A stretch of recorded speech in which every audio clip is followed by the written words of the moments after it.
ونعوذ بالله تعالى من شرور أنفسنا وسيئات أعمالنا. من يهد الله فهو المهتدي ومن يضلل فلن تجد له وليا مرشدا. وأشهد أن لا إله إلا الله وحده لا شريك له وأن سيدنا ونبينا وعظيمنا وحبيبنا محمد رسول الله. ونشهد أنه قد بلغ الرسالة وأدى الأمانة ونصح الأمة ومحى الظلمة وكشف الغمة وجاهد في الله حق جهاده حتى أتاه اليقين، فجزاه ربه خير ما جزى به نبيا عن أمته ورسولا عن قومه.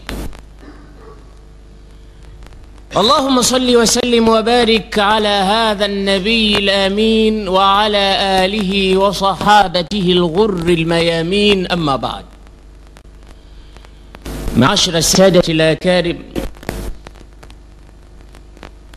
katika القرآن الكريم kuna durusun mutafawita, na miongoni mwa aya ambazo Mwenyezi Mungu Subhanahu wa Ta'ala amemtirishia bwana mtume Muhammad sallallahu alaihi wasallam, kuna kila aina ya masomo yanayofundishwa katika aya hizo. Na sura 114 zimepewa kila sura jina lake. Sasa kuna sura ambayo inakwenda na subject inayozungumzwa pale, suratul Fatiha, na imeitwa hivyo kwa sababu ni Fatihatul Kitab. Suratul Baqara, na Mwenyezi Mungu kaipa jina la ng'ombe kwa sababu ndani kuna subject imezungumzwa kuhusu ng'ombe. Inna Allaha ya'murukum an tadhbahu baqara. Vipi ng'ombe alivyochinjwa, aloua akatambulikana baada ya kupigwa nyama miongoni mwa nyama ya mnyama yule alochinjwa. Kwa mazingatio yale Mwenyezi Mungu akaita sura ile suratul Baqara, watu wapate kutanabba. Suratu Ali Imran kwa sababu ndani kumetajwa familia ya Ali Imran, Sayyida Maryamu na Sayyidina Zakaria na watoto wao wawili hawa, Yahya ibn Zakaria na Isa ibn Maryam alayhimus salatu wassalam. Suratu Nisa, Mwenyezi Mungu ametaja ndani yake wanawake na tahkim juu ya kitabu cha Mwenyezi Mungu kuhusu hukumu za Uislamu, kuhusu mambo ya kike wa hakadha. Akizungumza saa nyingine akhlaki za Muislamu, Tauba, suratu Tauba, ndani kunazungumziwa tabia Muislamu vipi anafanya makosa, mara nyingine anarudi kwa Mwenyezi Mungu anatubia dhambi zake na hivi na hivi. Suratu Yusuf, ndani imezungumzwa sura Nabii Yusuf alayhi salatu wassalam. Suratul An'am, Mwenyezi Mungu amezungumza ndani yake wanyama. Kwa hiyo kila sura inatajwa jina, ndani kuna subject maalum. Mara nyingine vinatajwa viumbe. Suratul Shams dhukirat fiha ash-shams. Suratul Qamar, Mwenyezi Mungu anazungumzia mwezi. Suratul Kafirun, ndani kunazungumzwa makafiri. Suratul Munafiqun, kunazungumzwa wanafiki wanavyokuwa. Suratul Mu'minun, wanasema waislamu muumini wako vipi. Suratul Nur, Mwenyezi Mungu anaitaja na kuifafanua nur. Sasa kila anapokwenda anataja sura na ndani kuna subject maalum. Amamana al-yawm suratul Jinn. Siku ya leo mbele yetu tuna sura mukarrara ambayo ni suratul Jinn. Waljinnu khalqun min khalqi Allahi tabaraka wa ta'ala, na majini vile vile ni viumbe miongoni mwa viumbe vya Allah subhanahu wa ta'ala. Sasa ma haqiqatul jinni, kabla hatujazisoma aya zilizokuwa katika suratul Jinn, hebu tueleze mambo matano kuhusu jini. Ni nani jini na ukweli wa majini? Ni viumbe gani jini? Ma haqiqatuha, ukweli wake kuhusu viumbe hivi vipi? Kwa sababu hofu ya mwanadamu leo anaogopa majini, na naamini kuna baadhi ya watu wameuweka Uislamu kwamba ni dini ya majini, na wanapofahamu Waislamu kwamba Waislamu wanapenda majini, au Waislamu wao na majini ni kitu kimoja, au Uislamu ni dini ya majini, na mtu kimtajia jini anaogopa. Ukiambiwa nyumba fulani kuna majini, basi naamini utakuwa unapita mbali na nyumba ile. Au msikiti fulani kuna majini, kusali pia utakuwa husali katika msikiti ule kwa sababu unaviogopa viumbe vile.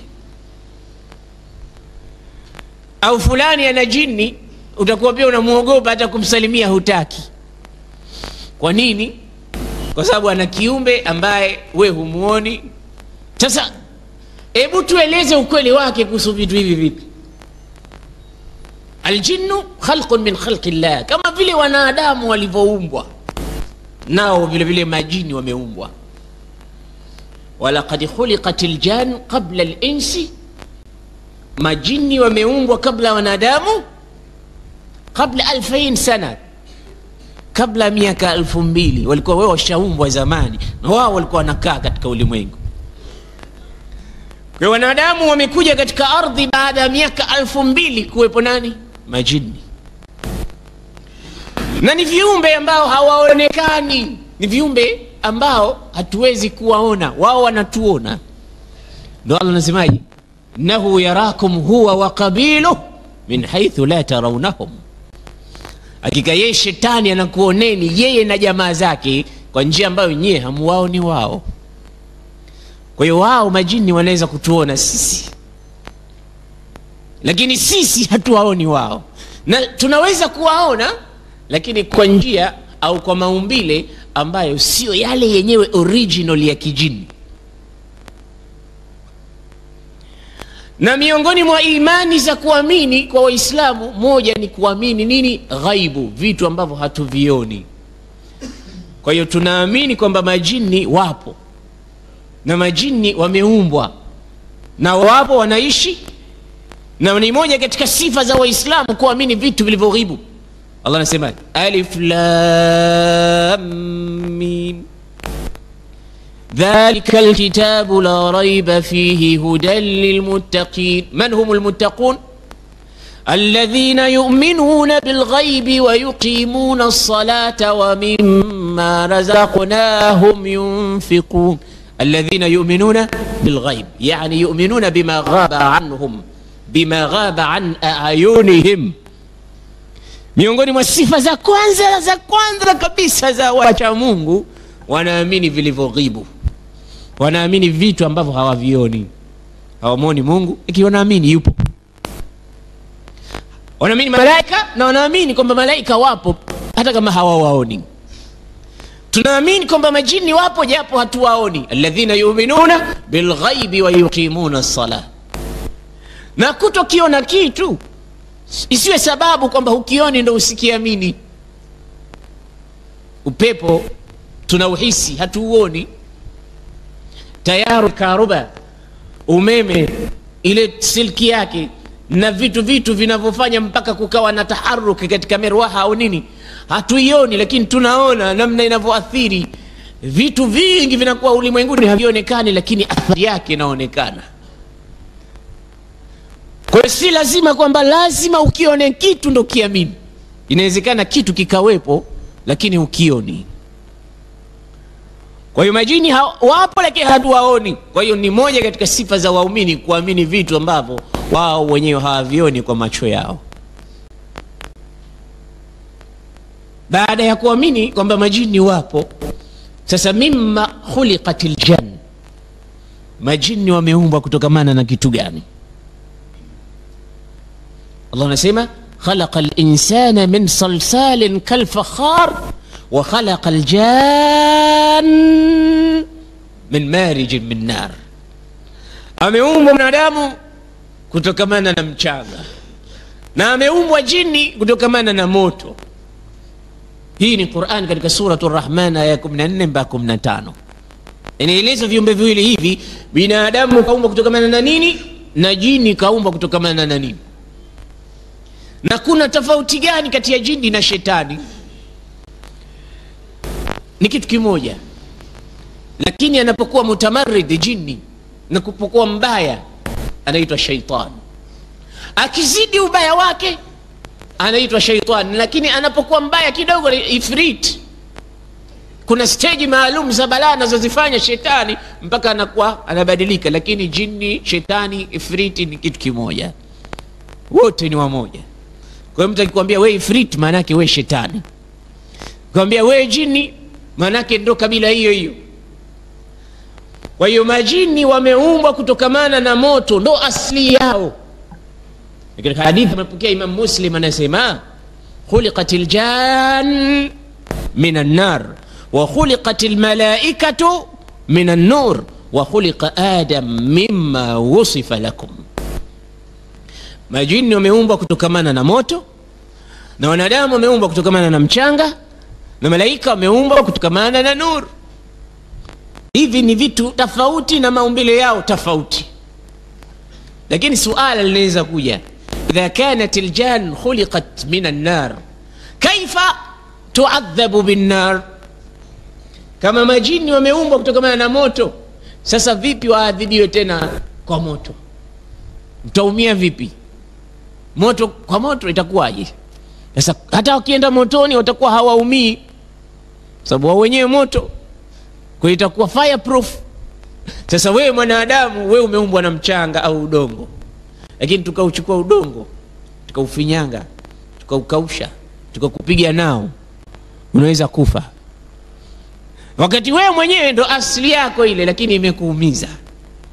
Na asili yao tu majini ni moto, lakini hai kwamba wao sasa hivi ni moto unawaka, kama wewe ambavyo asili yako ni mchanga na udongo, lakini sasa hivi unapojikuta hivi huoni vumbi wala hutoki mchanga. Ya asili yako tu, ni asili yako tu.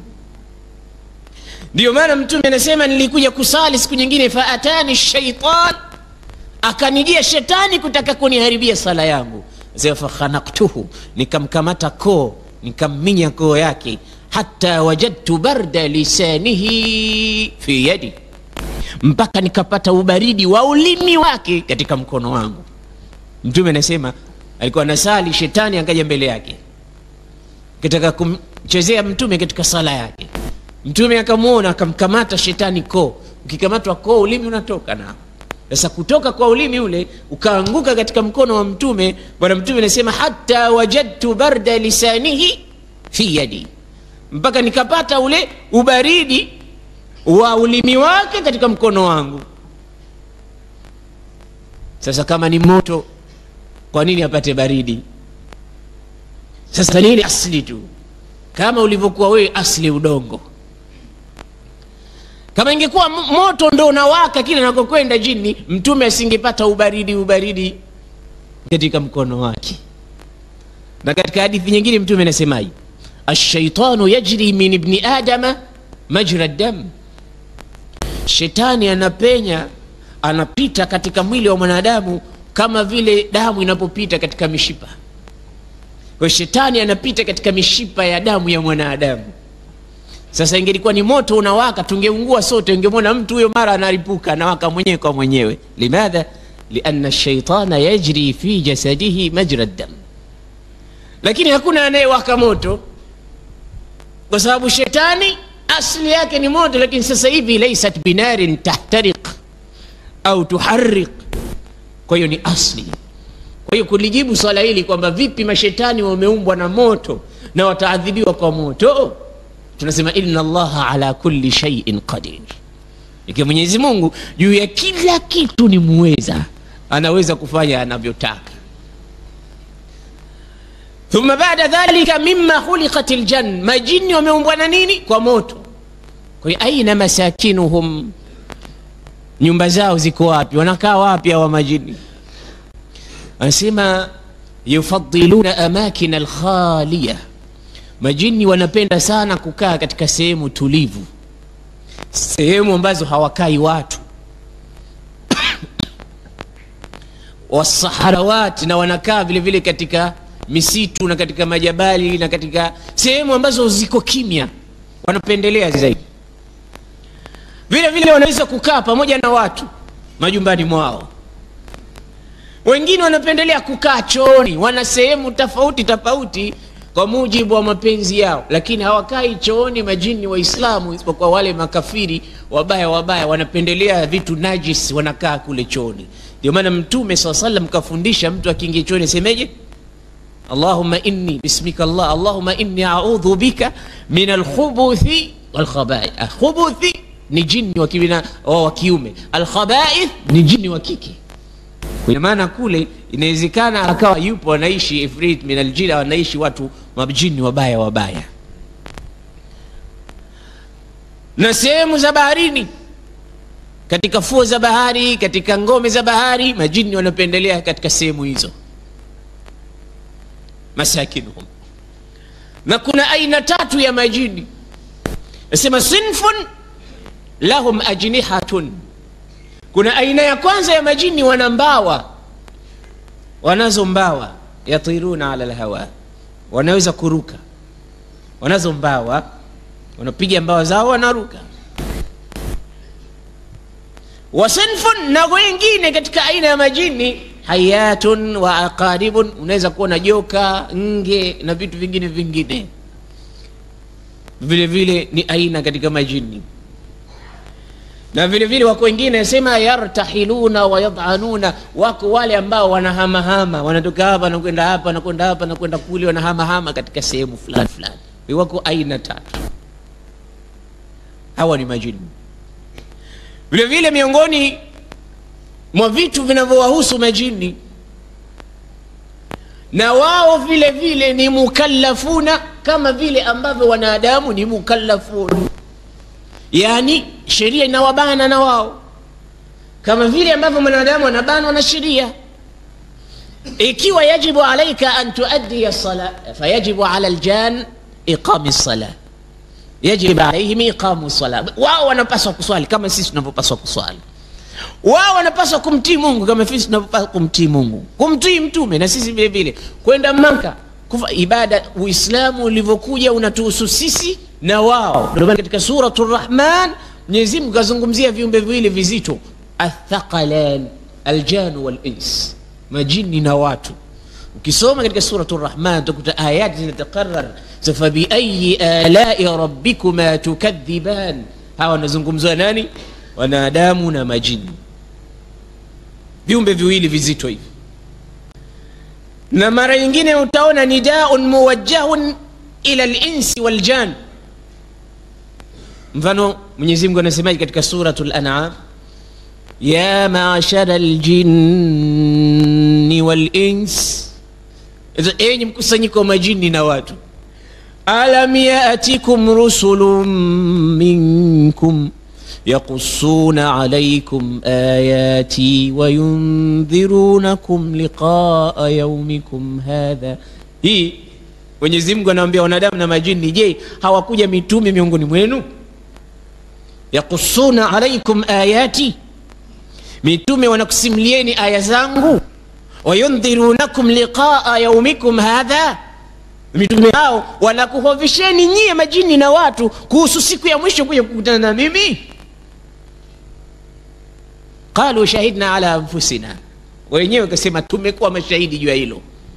Kwa hiyo maana hapa Mwenyezi Mungu anazungumza na watu wawili, ya ma'shara al-jinni wal insi alam ya'tikum rusulun minkum yaqussuna alaykum ayati wa yundhirunakum liqa'a yawmikum hadha. Kwa hiyo indhari imekuja kwa wote wawili, al-jinn wal ins.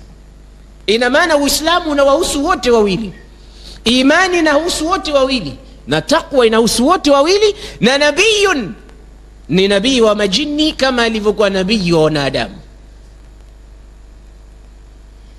Kwa hiyo aljannu vile vile ni mukallafun.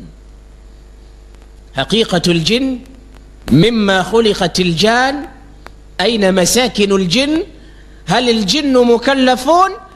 Baadaye anasema aljinnu yatashakkaluna, majini wanao uwezo wa Mwenyezi Mungu Subhanahu wa Ta'ala wa kutashakkal kutoka katika sura ila suratin ukhra. Sio hakika kwamba jini ana uwezo wa kujifanya abadilike, lakini kuna baadhi ya vitu kama vile wanadamu wanavyokwenda katika sehemu mbalimbali wakafika katika ilmu fulani mpaka akaweza kuonyesha maajabu fulani, basi na jini vile vile anaweza kutashakkal kutoka katika sura nyingine mpaka sura nyingine. Uwezo huu lakini hana isipokuwa baadhi ya kufanya vitu fulani fulani na kwa uwezo mkuu wa Mwenyezi Mungu Azza wa Jalla. Ndio maana shetani aliweza kutokea katika vita, miongoni mwa vita baina makafiri na Waislamu, katika sura ya Suraqa ibn Malik. Shetani akatokeza pamoja na makafiri akamwambia, la ghaliba lakum alyawma minan nas wa inni jarun lakum, makafiri wenzangu twendeni, hakuna atakaye kushindeni leo miongoni mwa watu, nami niko pamoja nanyi. Katoka kama Suraqa ibn Malik, sura yake ile ile, kakamatana mkono na wenzake, anasema twendeni tukampige Muhammad.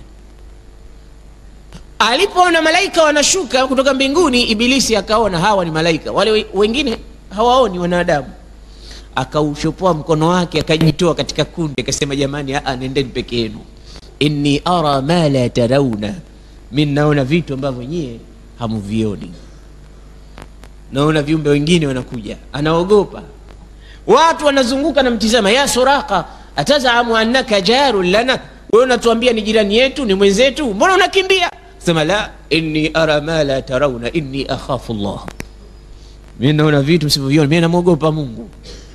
Kwa ina maana anaweza kutoka katika hali hii kwenda katika hali nyingine. Naam, Sayyiduna Abu Huraira anasema Bwana Mtume sallallahu alaihi wasallam siku moja aliniambia nihifadhi mali ya zaka katika mwezi wa Ramadhan. Anasema nikahifadhi mali ya zaka katika mwezi wa Ramadhan. Usiku, miongoni mwa usiku, akaingia mtu katika madebe ya tende akaiba tende. Alipokuwa anataka kuondoka, mimi nikamuwahi, nikamkamata, nikamwambia saashkuka ila rasulillah, na kupeleka kwa Mtume sallallahu alaihi wasallam. Wewe unaiba, inajulikana wazi mwizi akipeleka kwa Mtume ndo hukumu inapitishwa. Akamwambia, bwana irhamni, nisikitikie, ana kathiru liyali, na vitoto vingi vinasubiri nyuma, mimi dhal haja, ni mtu mwenye shida, fa innaka in taraktani falan aud, na kuahidi ukiniachia sirudi tena.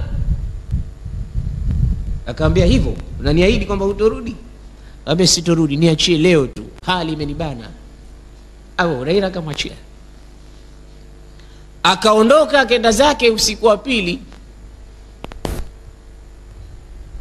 Abu Huraira alipopambazukiwa akaenda kwa Mtume sallallahu alaihi wasallam. Mtume alikuwa kishajua habari iliyotokea, akamuuliza, ya Aba Huraira, ma faala asiruka albariha, ewe Abu Huraira, kafanya nini yule jamaa ulomkamata jana? Abu Huraira akasema, umezipata habari hizi ya Rasulullah? Mtume kabla hata Abu Huraira hajaeleza, Abu Huraira anaelezwa yeye na Mtume. Ngambia, shaka, ameshtakia hajatan wafaqatan shadidatan fakhallaitu sabila, nimemkamata kweli ya Rasulullah, lakini amenisikitikia, akalia, akasema ana haja na matatizo mengi, nikamwachia, nikamwambia haya nenda. Lakini sikumwachia mpaka aliponiambia kwamba lan auda, siturudi. Basi kwa ahadi yake mimi nikamwachia. Mtume akasema, ama innahu kadhabak, huyu kasema uongo, wasayaud, na nakuambia atarudi huyo usiku wa pili. Mtume anamwambia Abu Huraira, innahu kadhabaka wa sawfa yaud, kasema uongo na atarudi. Usiku Abu Huraira anasema, fa'alimtu annahu sayaud, nikajua kwamba atarudi biqauli Rasulillah, kwa vile Mtume kanaambia kwamba huyo bwana atarudi. Nikaamua sasa siku hiyo silali, atarasaduhu, mimi namsubiri, kwa kauli ya Mtume imesemaje, atarudi. Kwa hiyo Abu Huraira hajalala, akajua huyu mtu atarudi. Basi Abu Huraira kwa standby anatizama, akamwona yule bwana ananyatia, anaingia tena. Akachukua mali ile, Abu Huraira akamkamata tena mkono, akaambia innaha lailatun thaniya, huu usiku wa leo ni wa pili. Walaqad zaamta annaka lan taud wa qad udta, umeniahidi kwamba utorudi, kumbe ulikuwa unanidanganya na umerudi. Kwa hiyo leo hakuna tena salama. Ashkuka ila rasulillah, na kupeleka kwa mtume sallallahu alaihi wasallam. Sisi tunatafuta wezi, kumbe nyinyi ndo mnaiba. Akaambia rafiki yangu, niachie nisikitikie, kama hunisikitikie mimi basi vile vitoto vidogo na watu wananitegemea mimi. In taraktani falan auda, ukiniacha leo basi sirudi tena. Basi masahaba wa mtume wale nao walikuwa vile vile wana huruma, naona mtu analia kamwachia, basi kaambia haya. Asubuhi ukiwa Abu Huraira amekwenda kwa mtume, kamuuliza mtume, ya Aba Huraira, ma faala asiruka albariha, kafanya nini jamaa yako jana? Mtume anauliza tena swala la pili. Asema, ya Rasulullah, laqad aada, kweli amerudi kama ulivyosema, na ameiba, nimemkamata tena, lakini amelia tena shida, kanambia hatorudi tena. Mtume kaambia, ama innahu faqad kadhaba alayka wa sawfa yaud, mimi nakwambia huyo kasema uongo na atarudi tena. Mara ya pili Abu Huraira unadanganywa, atarudi tena. Abu Huraira sema, nikajua kwamba atarudi tena kwa kauli ya mtume. Sasa hii ya tatu. Usiku ulipoingia, Abu Huraira akawa anamsubiri yule bwana, akaingia tena kama kawaida yake. Na hivi ndio wezi wanavyokuwa hawakomi,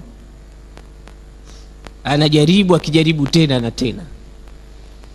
Basi amekamatwa siku hiyo. Abu Huraira anamwambia, hii ni mara ya tatu, na kila nikikukamata unaniahidi kwamba utorudi, kisha unarudi. Nikikusamehe nikikwambia usirudi tena, unaniahidi utorudi na unarudi. Leo sikusamehe tena na kupeleka kwa mtume sallallahu alaihi wasallam. Akamwambia Abu Huraira, utrukni, niachie niende zangu, wasauallimuka kalimatin yanfa'uka Allahu biha. Leo kama unataka nitakufundisha maneno ambayo yatakufaa kwa Mwenyezi Mungu. Maneno hayo yatakufaa, Mungu atakunufaisha kwa maneno hayo. Tula hayati kwa utakuwa na manufaa kwa maneno hayo tunataka kufundisha mimi. Lakini kwa masharti, sikusomeshi maneno hayo mpaka uniachie, usinipeleke huko kwa Muhammad. Na Abu Huraira alikuwa na kiu ya ilmu, alikuwa anapenda kutafuta ilmu. Akaona kuna mambo gani mimi siyo yajua. Utaniacha au huniachi? Kama huniachi basi sikufundishi, lakini ukiniacha nitakufundisha. Abu Huraira alisema, nitakuachia, nifundishe. Akasema, ayatul kursi, innaka in qara'ta hadhihi al-aya min awwaliha ila akhiriha, ukisoma aya hii mwanzo mpaka mwisho, basi fala yaqrabannaka ash-shaytan, hakukurubi shetani kuanzia wakati huo hata tusbiha, usiku kucha mpaka utakapopambaukiwa. Wa kunta fi riayati llahi wa hifdhihi, na ukisoma aya hiyo utakuwa katika riaya ya Mwenyezi Mungu. Mungu anakulinda na hifadhi yake itakuwa inakuenea mpaka utakapopambaukiwa kwa aya hiyo tu. Aya gani? Allahu la ilaha illa huwa al-hayyul qayyum la ta'khudhuhu sinatun wala nawm, ila akhir al-aya. Abu Huraira akamwambia hivyo, kachukua aya, akamwachia yule bwana, ameenda zake. Mtume anamwona Abu Huraira anakuja, akamwambia, ma faala asiruka albariha, kafanya nini mateka wako jana? Akamwambia, Rasulullah, laqad aada kama ulivyoeleza, alirudi kweli, na aliporudi mmemkamata na mmemwambia mara hii na kupeleka kwa mtume, lakini zaama annahu sayuallimuni kalimatin yanfa'uni Allahu biha, yanfa'uni Allahu biha, kaniambia atanifundisha maneno ambayo Mungu atanisaidia kwa maneno hayo, na nitakuwa katika hifadhi na utunzi wa Mwenyezi Mungu Subhanahu wa Ta'ala mpaka kupambaukiwa kwangu. Mtume kamuuliza, maneno gani kakufundisha? Kasema, Allahu la ilaha illa huwa al-hayyul qayyum. akamwambia ama innahu sadaqaka wa huwa kadhub, ama kwa kweli huyo kakuambia maneno ya kweli kabisa wakati ye mwenyewe ni mkanushaji na muongo mkubwa. Atadri ya Aba Huraira man tukallim mundu 3 ayyam, man tukallimu mundu 3 ayyam, unamjua unazungumza naye kwa muda wa siku 3 ni mtu gani Aba Huraira? Abu Huraira anasema la, akamwambia innahu aduwullahi iblis, huyo ni shetani. Huyo shetani unazungumza naye kwa muda wa siku 3 wewe huna habari. Kwa hiyo ina maana yule alikuwa sio mwanadamu, alikuwa jini anakuja kwa shetani, anakuja anaiba tende, Abu Huraira anamkamata. Kwa hiyo alikuwa anakuja kama sura ya mtu. Kwa hiyo wewe ulikuwa unaongea na shetani kwa muda wa siku 3 lakini wewe hutambui. Na alipokufundisha Ayatul Kursi kwamba ni kinga, ni kweli, lakini yeye kasema ukweli wakati yeye mwenyewe muongo. Hivi ndivyo alivyosema bwana mtume kumwambia Sayyidina Abu Huraira alayhi ridwanullah. Kwa hiyo hii ndo hakika ya majini kabla hatujaingia katika suratul jinn. Sasa tizama katika suratul jinn, Mwenyezi Mungu Subhanahu wa Ta'ala anataka kutueleza habari ya majini hawa. Kama makafiri wa Makka mnasikia Qur'ani kutwa kucha, lakini mnaipa mgongo. Sikiliza waliposikia majini Qur'ani walifanya nini. Fuatisha pamoja nami, kwa sababu suratul jinn ni miongoni mwa sura ngumu. Mimi nikikosea uniambie. Anasema Mwenyezi Mungu, a'udhu billahi minash shaitanir rajim. Bismillahir rahmanir rahim. Qul uhiya ilayya annahu istama'a nafarun minal jinni faqalu inna sami'na qur'anan 'ajaba يهدي إلى الرشد فآمنا به ولن نشرك بربنا أحدا. Aya ya kwanza inazungumzia wahi uliokuwa umeteremka kwa bwana mtume ukibainisha haqiqatal jinn na namna walivyokuwa wameathirika na kusikia awwalu lahdha Qur'anul Karim inaposomwa. Mtume kabla ya hijra kwa miaka 3, قبل الهجرة بثلاث سنوات alipita katika sehemu fulani fulani pamoja na sahaba zake, wakaingia karibu na mtende fulani, wakasimamisha salatul fajri fi jamaa. Mtume akasoma Qur'anul Karim. Kwa bahati nzuri majini walikuwa wanapita wakitafuta, wakasikia Qur'ani inasomwa, kwa sababu majini walikuwa na kawaida wanafika mpaka katika mbingu, wanasikiliza habari za mbinguni, maneno yale ya wahi, maneno yanayozungumzwa kule, wanakamata baadhi ya maneno wanayachukua. Wale majini wanaotumiwa na wachawi wanachukua maneno yale, wanakuja kuyachanganya. Akipata neno moja la ukweli anamletea mchawi anayemtumia, linachanganywa na maneno 10 ya uongo au 100 ya uongo. Sasa ndani ya maneno 10 kuna kuwa moja la sahihi, mengine yote inakuwa ya uongo. Kwa hiyo unapokwenda mara nyingine kwa mchawi, kwa mganga, unaambiwa vitu saa nyingine vinakuwa kweli, lakini alkahina kadhab wa in sadaq, mganga ni muongo hata kama atasema ukweli. Kwa hiyo majini walikuwa wanapata baadhi ya mambo kutoka mbinguni, yastariquna sama, wanakwenda wanasikiliza, wanakamata baadhi ya neno. Kwa hiyo hii ndio ilmu nisbi, imeshatoka katika ilmu al-ghaib ya Mwenyezi Mungu, inakuja sasa katika ulimwengu. Wao wananyakua baadhi ya maneno, wanaeneza katika ulimwengu. Sasa ilifika wakati wakifika mbinguni, wanaona mbingu yote imejaa walinzi, wakitaka kusikiliza maneno ya kule wanaona hawawezi, wanafukuzwa mbio, na kuna vimondo vinaomurika na vinawapiga, vinawaua. Wakakaa bunge, wakasema maladhi hala bainana wa baina samaa, sisi tulikuwa tuna uwezo wa kwenda mbinguni tukasikiliza anayosemwa kule, mbona sasa hivi kumekuwa na uzito? Kuna pingamizi gani kati yetu na kati ya mbingu? Kumetokea nini? Wakasema haya, tafarraqu ila mashariqi al-ardi wa magharibiha wandhuru ma alladhi hala bainana wa bainaha. Ebu tutawanyikeni katika mbingu tutizame, tutawanyikeni mashariki na magharibi tutizame, ni kitu gani kilichotuepusha sisi tusifike tena kule? Mbona tukifika kule tunatolewa mbio na nyota zile na vimondo? Kwa nini? Katika kuzunguka kwao wakampata bwana mtume ya ummul muslimin, amesimama anasali salatu alfajri wa yaqra'u alqur'ana tartilan, anaisoma Qur'an. Walipofika tu wakakaa kimya, wakaanza kusikiliza Qur'ani inasoma ikaeleta athari katika nyoyo zao. So wallahi hadha huwa alladhi hala bainana wa baina as-samaa. Jamani, mnajua hiki tunachokisikiliza sasa hivi ndicho kilichofanya tukawa sisi hatufiki tena mbinguni. Huyu mwenye kusalisha hapa na haya maneno anayoyasema, huyu ndo amefanya mpaka tumewekewa sasa geti kubwa, hatufiki tena mbinguni. Muhammad kuzaliwa kwake imekuwa neema. Majini ukaambiwa msifike tena huko. Hadha huwa alladhi hala bainana wa baina as-sama. Hiki ndicho kilichotuwekea sisi kizingiti cha kufika wapi? Mbinguni. Ndio Mwenyezi Mungu anasemaje?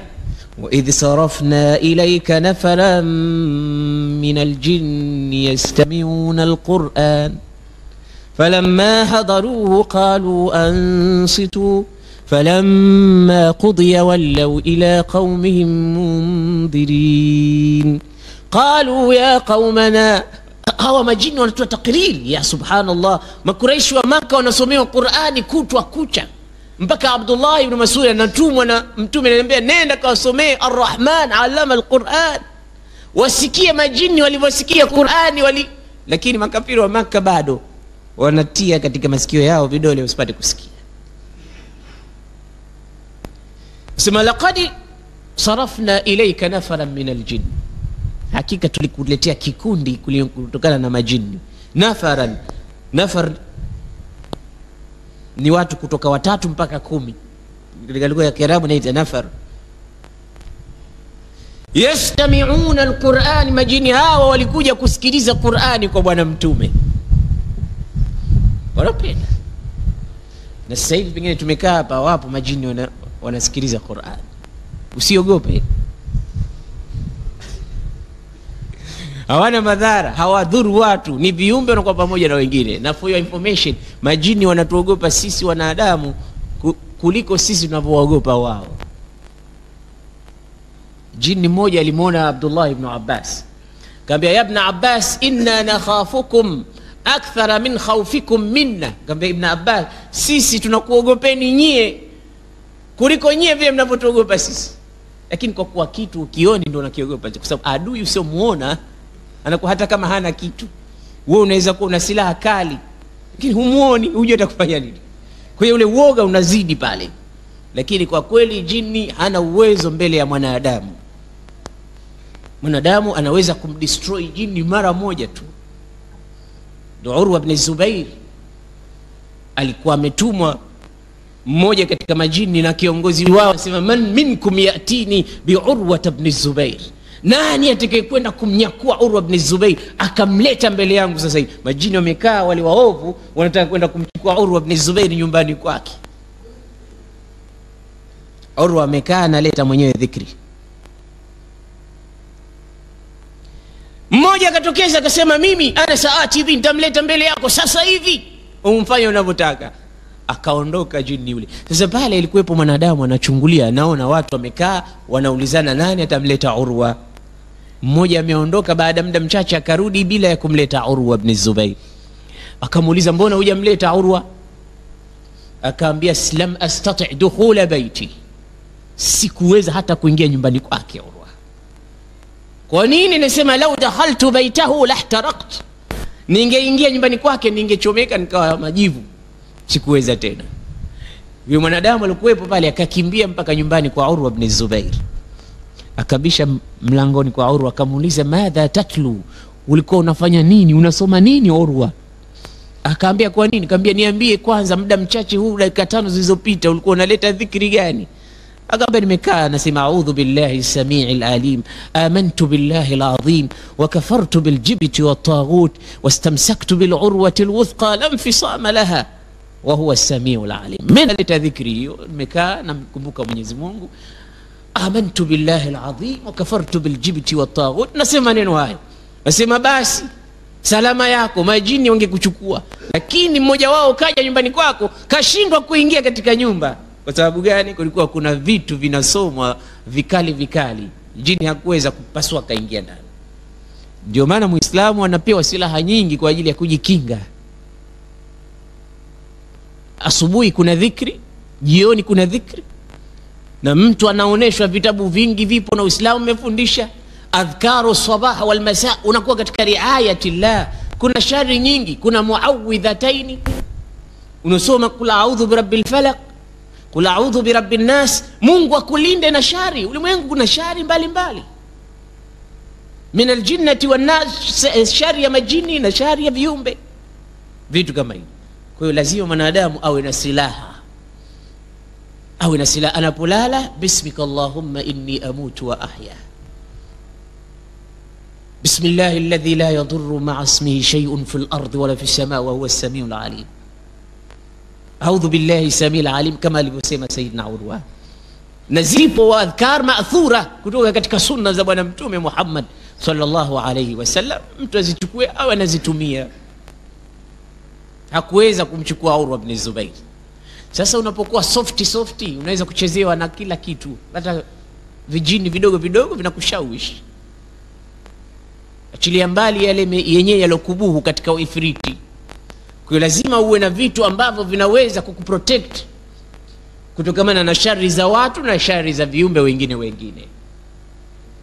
Na Mwenyezi Mungu anasema wa isarafna ilayka nafaran min aljin, kumbuka tulipokuletea kundi miongoni mwa majini, yastami'una alquran, wakawa nasikiliza Qur'an. Falamma hadaru, walipofika katika kikao cha Qur'an, qalu, wakaambizana, ansitu, jamani sikilizeni, kimya. Angalia majini wananyamazishana.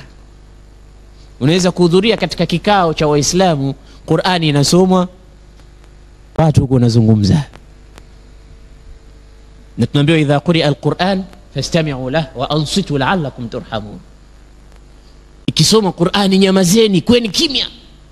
Maneno ya nani? Ya Allah subhanahu wa ta'ala. Nani anaweza kuzungumza wakati fulani anazungumza? Mtu mwenye cheo kikubwa anazungumza labda katika mkutano fulani. Hutaki hata kukooa, unaona utaambia mimi sina adabu. Hutaki kukaa, unataka ukae kwa discipline. Lakini Mwenyezi Mungu maneno yake yanapozungumzwa, vipi leo nani na nani kafungwa ngapi jamaa fulani, dola imepanda imeshuka, Qur'ani huko inasomwa, isikilizeni Qur'an. Viumbe hawa wanakuja naambia, falamma hadaruhu qalu ansitu, walipohudhuria wanaambia nyamazeni, tamani kuweni kimya. Haya ni maneno yanasomwa, maneno ya Allah subhanahu wa ta'ala. falamma qudiya wallaw ila qaumihim mundhirin, ikimaliza Qur'ani wallaw, wakaondoka ila qaumihim, kwenda kwa jamaa zao. Wanakwenda kufanya nini? Mundhirin, wanakwenda sasa kuwatahadharisha. Sisi tukisikia tunaacha hapa msikitini. Hata ukifika nyumbani mke wako atakuuliza, Sheikh kasemaje leo? Hata sijui alikuwa nini leo, umesahau kila kitu. Umekisahau, umekiacha hapa. Mueleze na yeye kumezungumzwa nini, na yeye apate faida. Lakini jini alipotoka pale tu sema wallau ila qaumihim mundhirin, wanaoenda kuwahofisha watu wao. Ya qaumana, wanaambia jamaa zao, laqad sami'na kitaban unzila min ba'di Musa, hakika tumesikia kitabu kimeteremshwa baada ya nani? Nabii Musa. Labda mtu atauliza, kwa nini hawakusema unzila min ba'di Isa? Kwa sababu Mtume Muhammad kabla yake alikuwa Nabii Isa. Kwani majini hawajui kama alikuwepo Isa? Kwa nini wasiseme sami'na kitaban unzila min ba'di Isa? Kwa sababu Isa sheria ndio ile ilikuwa ikitumika katika Taurati, sheria nani? Ya Musa. Kwa hiyo hakuna tofauti kubwa. Taurat, Injil ndio ile tu, na sheria ndio zile tu. Kwa hiyo sheria ni moja tu. Kwa hiyo unzila min ba'di Musa, imeteremshwa Qur'ani, imekuja tena na vitu vingine baada ya Nabii Musa, musaddiqan lima baina yadayhi, tena inasadikisha kilichokuwa mbele yake au kilichokuwa nyuma yake. Tena Qur'ani hiyo vipi? Yahdi ila alhaq, inateremsha, inaongoza watu kuwapeleka katika haki, wa ila tariqin mustaqim, na inamuonyesha mtu njia ilonyoka. Ya qaumana, enyi jamaa zetu, ajibu da'i Allah wa aminu bih yaghfir lakum min dhunubikum wa yujirkum min adhabin alim. Enyi jamaa zangu, muitikieni mlinganiaji anayetoka kwa Mwenyezi Mungu, yani Mtume Muhammad sallallahu alayhi wasallam, na muaminini, mtasamehewa dhambi zenu na mtaokolewa na adhabu ya moto. Wa man la yujib da'i Allah falaysa bimu'jizin fil ardi wa laysa lahu min dunihi awliya, na yeyote ambaye hatumitikia mlinganifu huyu kutoka kwa Mwenyezi Mungu, basi ajue Mwenyezi Mungu hashindwi kumfanya vyovyote anavyotaka hapa mbinguni wala ardhini. Majini wanazungumza haya baada ya kusikia nini? Qur'anul Karim. Sasa wamesikia wapi? Hapo sasa. Qul uhiya ilayya annahu istama'a nafarun minal jinni faqalu inna sami'na qur'anan 'ajaba يهدي إلى الرشد فآمنا به ولن نشرك بربنا أحدا وأنه تعالى جد ربنا ما اتخذ صاحبة ولا ولدا. ونسمى قل أوحي، سيما يا محمد حقيقة mimi nimepewa wahi, nimefunguliwa mambo fulani fulani. Annahu, ya kwamba istama'a nafarun min aljin, walisikiliza kundi miongoni mwa majini, walisikiliza hii Qur'an. Faqalu, baada ya kusikia wakasemaje? Inna sami'na qur'anan ajaba, hakika sisi tumesikia Qur'ani ajaba. Ajaban ni masdari imewekwa lilmubalagha, ajiban, maneno matamu kabisa, mazuri kabisa. Yahdi ila alhaq, kama walivyosema katika aya nyingine, wa ila tariqin mustaqim, Qur'anan ajaba yahdi ila ar-rushd famanna bih. Hii Qur'ani kule alisema yahdi ila al-haq, yahdi ila ar-rushd famanna bihi. Tulipoisikia tukafanya nini? Tukaamini kwamba haya ni maneno ya Allah subhanahu wa ta'ala. Kisha wanajitakasa na kitu kikubwa katika dini ni tauhid. Walan nushrika bi rabbina ahada, na kuanzia leo hatutomshirikisha Mola wetu na kitu chochote. Wa annahu ta'ala jaddu rabbina, na hakika yeye Mola wetu mtukufu amezidi kutukuka. Jaddu adhma, jaddu kwa lugha ya Kiarabu babu, lakini hapo sio babu anayezungumziwa, yani jaddu adhma, amezidi kutukuka Mola wetu. Taala ni mtukufu, jaddu rabbina mattakhadha sahiba, hakujichukulia mke wala walada, wala hana mtoto Mwenyezi Mungu. Majini wanatakasa tauhidi ya hali ya juu kwamba Mungu hana mke, hana mtoto. Lam yalid walam yulad walam yakul lahu kufuwan ahad. Wa annahu ta'ala jaddu rabbina mattakhadha sahibatan wala walada. وأنه كان يقول سفيهنا على الله شططا. سفيه ni nani? Safii ni mtu mpumbavu na mtu mjinga, ndio anaitwa safii. Sasa wao wamemuita safii hapa Ibilisi. Nasema wa annahu kana yaqulu safihuna, na hakika alikuwa akisema yule mpumbavu wetu, na yule asokuwa na akili yule alikuwa kitudanganya sisi siku nyingi, na kumuita mpumbavu mwenye alikuwa hana akili. Wa annahu kana yaqulu safihuna ala Allah shatata, na alikuwa akisema juu ya Mwenyezi Mungu vitu ambavyo kwamba shatatan ay ba'idun 'anil haqqi, viko mbali na ukweli. Ibilisi ndo alitufundisha kwamba Mungu ana mtoto, Mungu ana mke, Mungu amezaa, Mungu hivi. Kumbe alikuwa kitudanganya, ukweli ndo huu. Ndio nasema kana yaqulu safihuna ala Allah shatata. Wa anna dhananna an lan taqula al-insu wal jinnu dhannu ala Allahi kadhiba. Nasema sisi tulidhani kwamba majini na wanadamu hawasemi uongo hata mara moja juu ya Mwenyezi Mungu Subhanahu wa Ta'ala. Kumbe tulikuwa tumekosea. Majini wanasema uongo na wanadamu wanasema uongo. Na mimi nahisi wanadamu wamezidi hata kuliko majini. Sababu udanganya mpaka wakajidanganya wenyewe maisha yao ndani. Sasa majini wanashangaa, sema anna dhananna an lan taqula al-insu wal-jinnu ala Allahi kadhiba. Tulidhani kwamba hawatosema majini wala wanadamu juu ya Mwenyezi Mungu uongo. Tulifikiria hivyo. Wa annahu kana rijalun min al-insi ya'udhuna bi rijalin min al-jinni fazaduhum rahaqa. Na ilikuwa katika vijana au watu miongoni mwa wanadamu wakijikinga na watu miongoni mwa majini. Wanao kana rijalun min al-insi, au wanadamu walikuwepo wakijikinga na majini. Ilikuwa watu wana tabia ya kuwaogopa sana majini kama leo tunavyoogopa. Akifika katika sehemu fulani fulani alikuwa akitoa maneno akisema a'udhu bi sayyidi hadha alwadi, najikinga na bwana wa jangwa hili, wa nyumba hii, wa sehemu hii. Yani pale kuna jini, kwa hiyo anajikinga na jini yule, asijikinge na Mungu. Anasema namtafuta jini huyu aniekee himaya kutokamana na shari zilizokuwa hapa.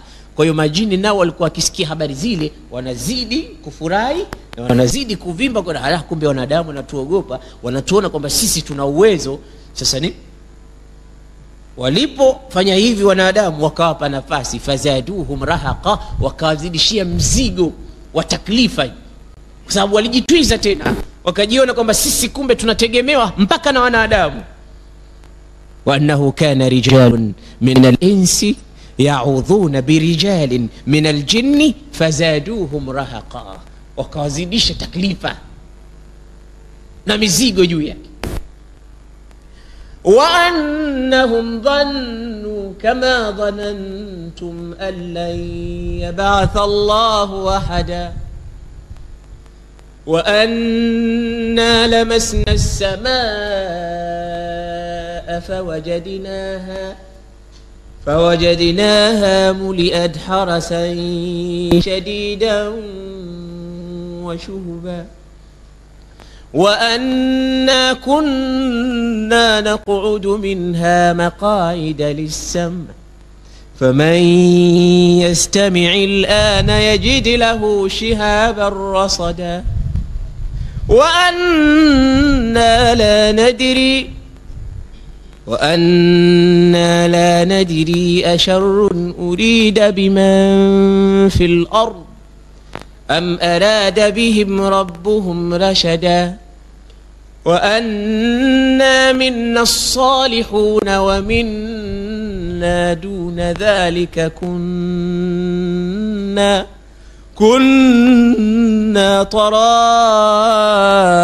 taraiqa qidada. Unasema wa anna dhananna, na hakika tulidhani alla nu'jiza Allah fil ardh, tulikuwa na hakika kwamba sisi hatutomshinda Mwenyezi Mungu katika ardhi. Wa anna dhananna wa annahum dhannu kama dhanantum allan yab'ath Allahu ahada, hakika wao walidhani kama mlivyodhani nyie. Yani majini walidhani kama tulivyodhani sisi wanadamu, alla yab'ath Allahu ahada, kwamba Mungu hatomleta yoyote, hatomtumiliza au hatomfufua yoyote. Ile inkarul bi'tha walikuwa nayo pia majini. Kwa ina maana tabia tulizokuwa nazo sisi tamaman ni kama tabia walizokuwa nazo majini vile vile. Hivi hivi tulipo Waislamu wapo majini Waislamu, munafiqina wapo majini munafiqina, majini ahli sunna wapo majini ahli sunna. Naam. Khurafi wapo khurafi, Shia mashia wapo majini Shia wapo, ibadhi wapo majini kila aina wapo, kama tulivyo sisi na wao vile vile wapo. Kama kuna watu katika sisi jamii yetu wanaoana wanaume kwa wanaume, na majini pia wanafanya shughuli hizo. tamaman bitamam, kama mfano wa watu wanavyoishi majini, hivyo hivyo wapo. Kama wanakuwepo vijana wauni na majini wapo wauni, ndio maana wanasumbua watu. So inazipatikana kijana anasimama kichochoroni, anamsubiri mtu, anapita, anamkamata, anamshika koo, anamdhuru. Na majini hivyo hivyo. Unaweza kuona jini Rastaman katika majini wamekaa vichochoroni, anamkamata mtu bila, na vile vile mithlan bimithli, mfano kwa mfano. Kwa hiyo wanajieleza wenyewe katika sura hii. Wanasema wa anna lamasna samaa, na hakika tulifika mpaka juu mbinguni. Fawajadinaha, tukaipata hiyo mbingu, muliat harasan shadidan wa shuba, imejazwa walinzi wakali na vimondo, vijinga vya moto. Kama kawaida yetu tulikuwa tukifika tunakwenda tunasikiliza tu, lakini sasa tumekwenda tunaona walinzi wakali na vijinga vya moto, ile shihab, vimondo vile. Ndio unaona jini anapokaribia anapigwa na kimondo kinamaliza. Wa anna kunna naqudu minha maqaida lis-sam, hakika sisi tulikuwa tuna vikao kule, vikao vya kusikiliza. Faman yastami' al-ana, atakayesikiliza kwa muda huu wa sasa, yajid lahu shihaban rasada, anapata kimondo chenye kumlimbika, chenye kumsubiri, kinamngoja yeye tu, akifika kinamtwanga, kinammaliza. Wa anna la nadri, na sisi hatujui, asharrun urida biman fil ardi am arada bihim rabbuhum rashada. Hatujui hapa asharrun urida, haya yote yamefanyika ni kwa ajili ya shari ambayo imetakikana kwa watu wa ulimwenguni. Angalia adab walivyokuwa mafasaha majini, mpaka kuzungumza walikuwa wanachunga adab ya kuzungumza na Allah subhanahu wa ta'ala. Ndio maana sema wa anna la nadri asharrun urida. Angalia nasabu sharri ila almajhul, shari wameipeleka kwa mtu ambaye hajulikani nani, kisha kheri wakaipeleka kwa Mungu. Wa anna la nadri asharrun urida biman fil ard am arada bihim rabbuhum rashada. Hatujui watu walimwenguni wametakikana kwa ubaya au kuna uongofu kautaka Mola wao uwe juu yao. Kwa uongofu wameupeleka kwa Allah, upotovu wameupeleka kwa mtu asiyejulikana. Kusema wa anna la nadri asharrun arada Allahu bi ahli al-ardi am arada bihim rabbuhum rashada. Akusema wa anna la nadri asharrun urida bifi'lin yubna ala al-majhul, asharrun urida ma anna al-khayra wa shar min Allah.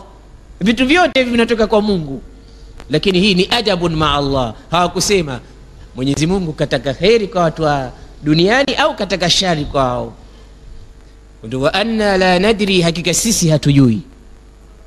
Asharrun urida biman fil ardi, ni shari imetakikana juu ya vichwa vya watu wa ulimwenguni. Am arada, au amependa Mola wao, rashadan, waongoke, au khairi fulani imetakikana. Ndio maana kukae kwa walinzi mbinguni na hivi na hivi. Hatujui. Majini hawajui ghaib. Kama mtu anawatumia majini ili wapate kumpa habari za ghaib, hapa wenyewe wanasema wa anna la nadri asharrun urida biman fil ardi am arada bihim rabbuhum rashada. Hatujui habari hizo, Mungu kataka nini. Na wao ni kama sisi tu, tamaman bitamam, hawezi kueleza habari za ghaib abadan. Kisha wanajieleza kwamba na sisi majini wapo wema na waovu. Wa anna minna as-salihuna wa minna duna dhalik kunna taraiqa qidada, na hakika miongoni mwetu sisi majini tupo wema. Wa minna duna dhalik, na tupo wengine sio wema, mbali na wema. Wapo wema wazuri na wapo wabaya kama wanadamu. Kunna taraiqa qidada, tena tuko makundi mbali mbali.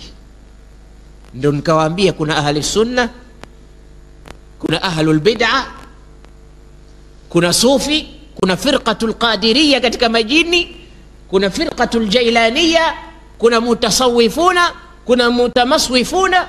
Kila vikundi kama vilivyokuwepo katika wanadamu na majini vinapatikana vikundi hivyo. Wanasema kunna taraiqa qidada, sisi ni tariqa mbali mbali kabisa. وأنا ظننا أن لن نعجز الله في الأرض ولن نعجزه هربا وأنا لما سمعنا الهدى آمنا به فمن يؤمن بربه فلا يخاف بخسا ولا رهقا. Wazima wa anna dhananna, na sisi tulikuwa na hakika alla nu'jiza Allah fil ard, kwamba hatutomshinda Mwenyezi Mungu, hatutomlemea. Mungu hashindwi na sisi hapa ulimwenguni. Katuambia ya ma'shara al-jinni wal ins in istata'tum an tanfudhu min aqtari as-samawati wal ardi fanfudhu la tanfudhuna illa bisultan.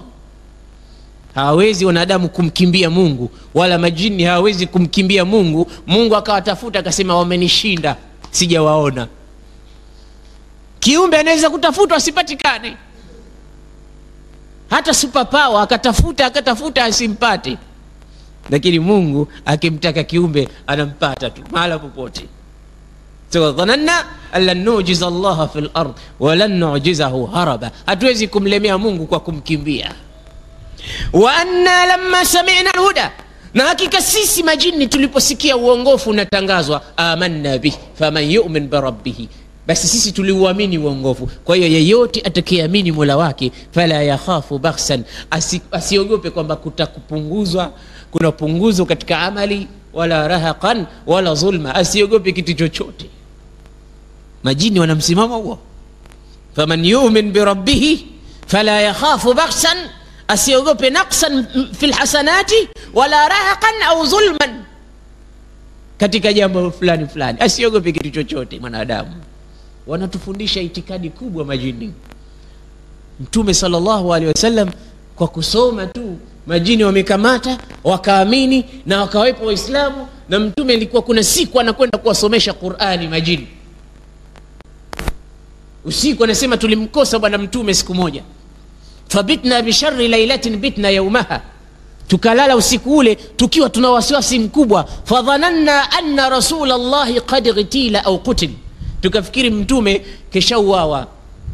Fabathnaha, tukamtafuta baada ya muda tukamwona mwenyewe anakuja. Tukamuuliza, ya Rasulullah, laqad bitna bi sharri lailatin bitna, tumelala hatujui uko wapi. Fadhananna annaka qad qutilta au qutilta, Mtume akamwambia, la jaani da'in min aljinn, amekuja mmoja katika majini kuniita akaniambia jamaa zangu anakusubiri ukawasomeshe Qur'an.